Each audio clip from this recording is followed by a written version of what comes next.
আসসালামু আলাইকুম। আমরা ঢাকা থেকে রংপুর আসছি মানবিক কাজ করার জন্য। আমরা ৩টা মানবিক কাজ সম্পূর্ণ করেছি রংপুরে। আমরা আজকে একটি মানবিক কাজ করার জন্য চলে এসেছি।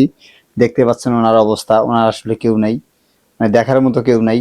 ওনার আসলে অনেক অসহায়ত্ব বরণ করে দিনকাল যাপন করতেছে। আমরা আজকে ওনার জন্য যে মানবিক জিনিসপত্র নিয়ে এসেছি, আপনারা দেখতে পাচ্ছেন। ওনার হয়তোবা ৪-৫ দিন অনায়াসে কেটে যাবে। ওনার ৪-৫ দিন অনায়াসে কেটে যাবে। আমরা সেই মোতাবেক বাজারটি করেছি। আমরা যতটুকু পেরেছি অতটুকুই বাজারটি করেছি। আপনারা আমার টিমের জন্য সকলে দোয়া করবেন যেন আমরা এই মানবিক কাজটি চলমান রাখতে পারি।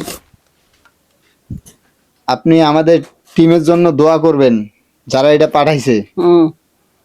দোয়া কেমন না করে মানুষ, একটা আশার দাঁড়াইতে দোয়া করে। হ্যাঁ, দোয়া করবেন আমরা যেন এই কাজটা চলমান রাখতে পারি। আল্লাহ যেন দয়া করিয়া করিব। সকলে ভালো থাকবেন, সুস্থ থাকবেন।